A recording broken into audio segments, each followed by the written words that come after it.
Hey loves, welcome or welcome back to my channel. Today guys, I'll be checking out this interesting video and it's titled Douglas Murray slams Drew Barrymore over grotesque praise of Kamala Harris. You guys, I'm super excited as always.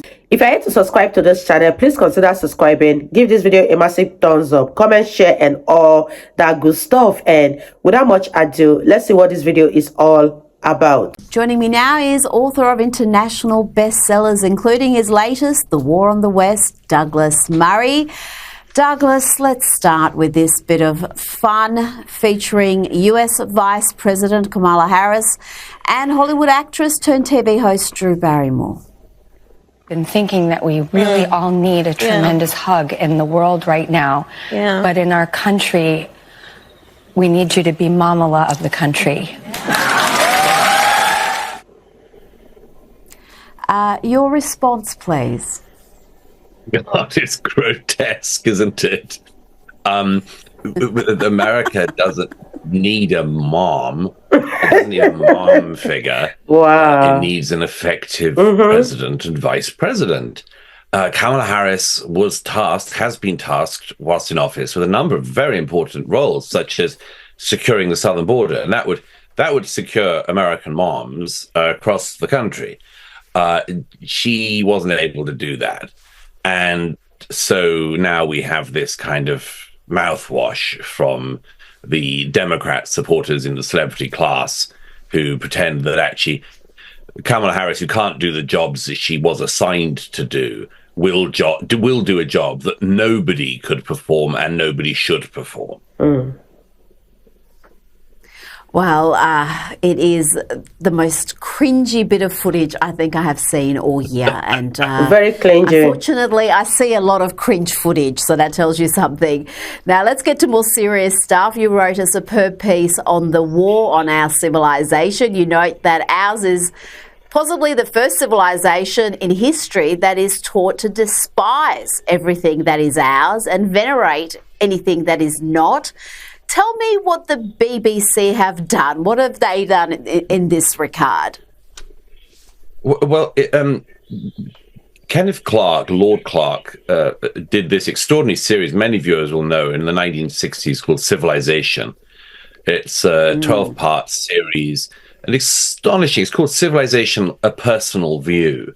And it's an astonishingly erudite and informative and entertaining series in which Clark gives this amazing panorama of the dawn of Western civilization right up to the present, and then gives his own thoughts about that for the first time in the whole series. It's a magnificent work of television. Most people regard it as being, the gold standard certainly in educational, informative programming.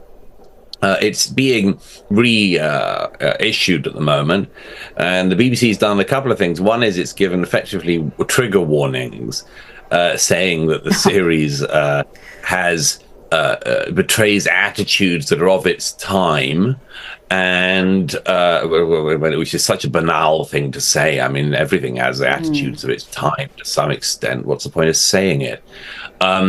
And the other thing it did was to commission Mary Beard, the left-wing academic, to do a sort of framing of it beforehand, in which she, among other things, criticized Kenneth Clark's work for being too Eurocentric. And as I pointed out in the Telegraph, this is such an uninsightful and such a banal accusation itself.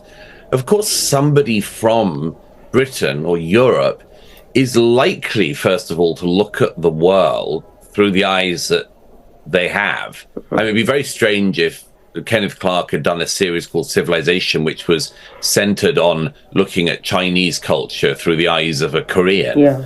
I mean, it's of course there'll be some extent to it. I mean, everybody sort of reflects the culture they're from to some extent.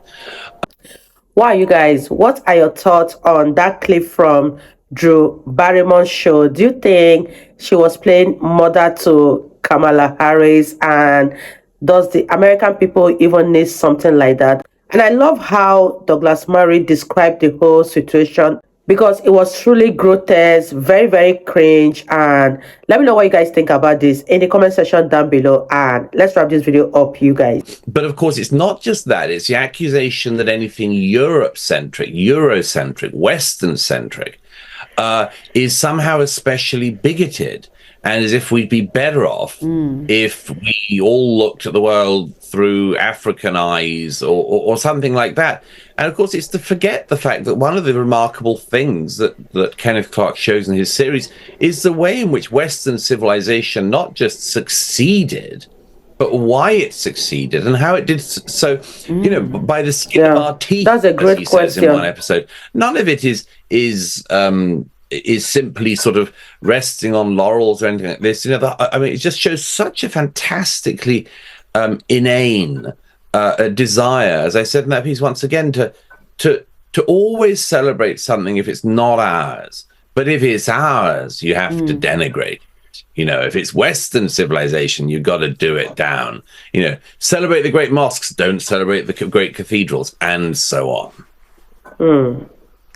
I do wonder whether other cultures are behaving in this manner. Well, I know the answer. They're not. And it just seems to be suicidally stupid to go down this road. Why would you behave like this? And you also note that the government's own counter-terrorism advisors a few years ago, they had a list of books and television programs that if you owned those, you know, it could be a sign that you were radicalised at some point. And Kenneth Clark's Civilization was on that list. C.S. Lewis was on that list. And, of course, your books are on that list. And what does that say about the attitudes? And this is a Tory government, and this is their terror experts coming up with this nonsense. I know. I mean, you put your finger on it there, Rita. I mean, you know, 14 years of Conservative government and that sort of thing still happens. Yes, Lord Clark's Civilization was on the list of suspicious items that somebody might own.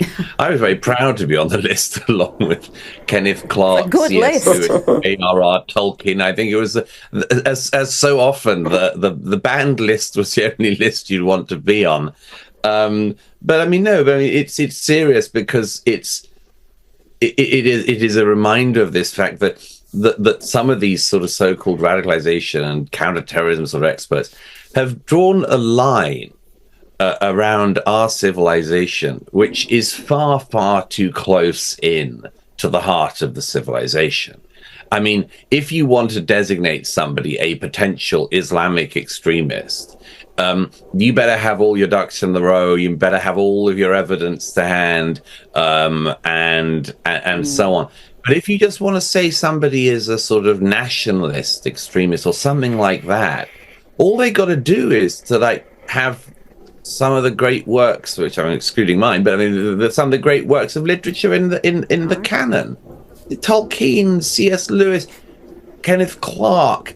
The idea that this should be suspicious, no, ownership of such things should be celebrated. This is some of the best thought and creative work that we've produced. And why do we, instead of celebrating it and in fact sort of drawing these suspicious lines around it, why do we not venerate it? Why do we not celebrate it and say to people, if you'd like to be part of this civilization and you want to contribute to it, you're welcome to.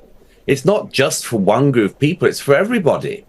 But no, we can't seem to do that. So we have to do the chest beating, we have to do the self-flagellation, and we have to do the destruction in the end of everything that's best. Wow, you guys, that was such an interesting one. And Douglas Murray has spoken well, and everything he said in this video is nothing but facts. Let me know what you guys think about this video in the comment section down below. I really enjoyed every minute of this video. If you guys enjoyed watching, give this video a massive thumbs up, comment, share, and all that good stuff. And I'll see you all in my next video. Bye, guys.